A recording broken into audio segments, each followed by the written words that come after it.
Hello and welcome. This is FIDE Master and FIDE Trainer Vedant Goswami, back after a kind of a big gap because of personal reasons. And now that I'm back, we'll see some very interesting game today. This game was played between Anatoly Karpov and Tony Miles in 1980. And the most amazing fact about this game is that Tony Miles, who was a very strong British Grandmaster, managed to defeat the then reigning world champion Anatoly Karpov, playing with the black pieces while replying to Karpov's e4 with the most crazy a6. Yeah, that is true. This game actually happened in a real tournament, and Miles was able to outplay Karpov. So, in general, the role of these moves is a lot of psychological. You kind of challenge the opponent from the right of the opening, and you are basically telling him, I can play something, and you just have to prove me wrong. If you are not able to, then I just go about and have a normal game. But the effect of the psychological effect of these moves remains still a very, very long time. And always you are thinking, even in an equal game, let us say the game becomes equal, you are not able to exploit the fancy opening, and then still that thought lingers in your mind. Okay, so opponent has made this very crazy opening, and I have got to punish him even when the position doesn't allow to. So let us see. Karpov played d4, which is very classical, putting the pawns in the center, and b5, a logical follow-up of the a6 move, and nf3, regular development, bishop b7 and bishop d3. All very logical stuff here. White had an additional option of pushing the pawn up, thereby obstructing the development of the knight. So that was an idea. It has to be noted that Karpov played this game very quietly, while, kind of trying to punish this opening requires some inventive and aggressive play. So nf6 and queen e2, defending the pawn twice, e6, and now Karpov chooses to loosen up the black's queen side with a4, but maybe it's a bit premature.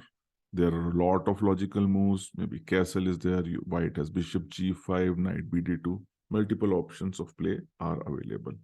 Karpov chose a4, and Tony Miles reacted with a very sharp c5, hoping to get some counterplay because of the multiple attacks on the e4 pawn.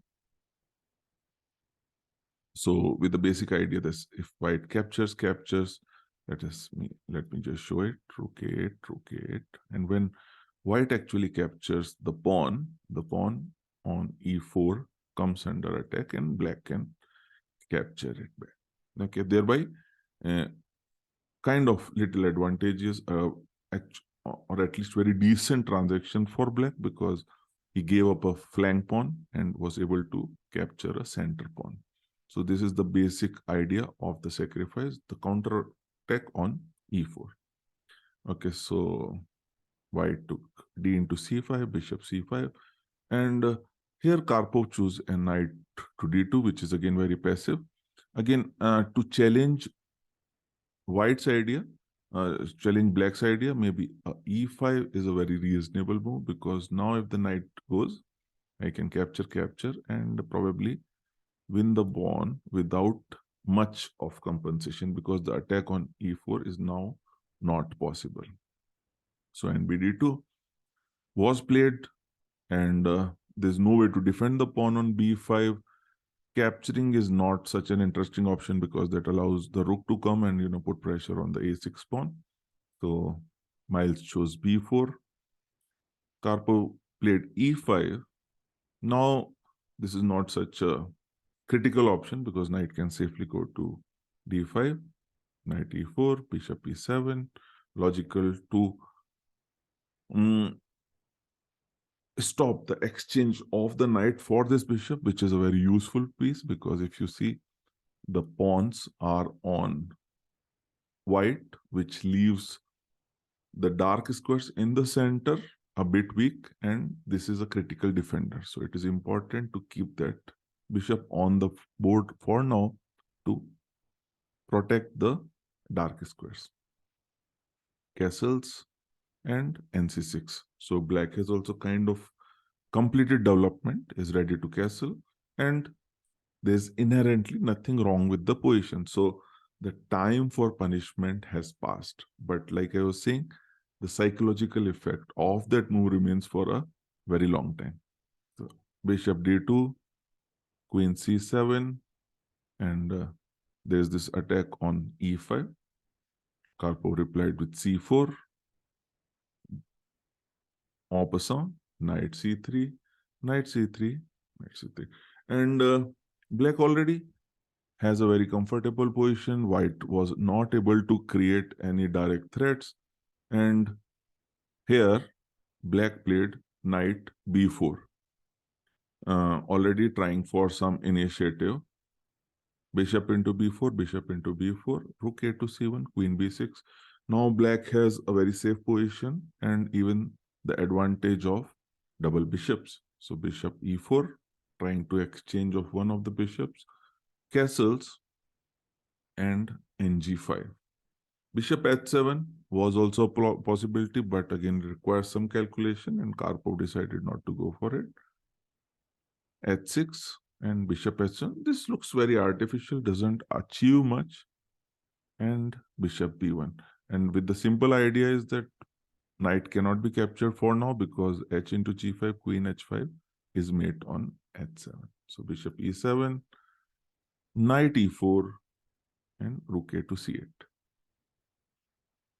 And Karpov played queen d3, threatening some knight jump and then checkmate on h7.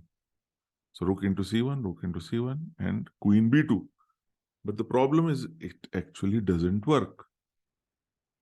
There is no jump because let us say knight f6 and black can simply play g6. And maybe knight d6 is an option, but the rook on c1 is hanging. Sorry, rook c1 is hanging. So rook e1, that is the first thing to defend, and queen e5. So Tony Miles takes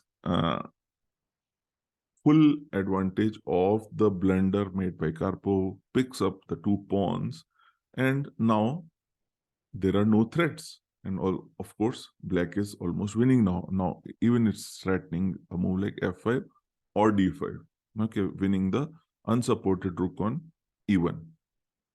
So queen into d7 and bishop b4, a nice counter attack. Rook e3 and queen d5.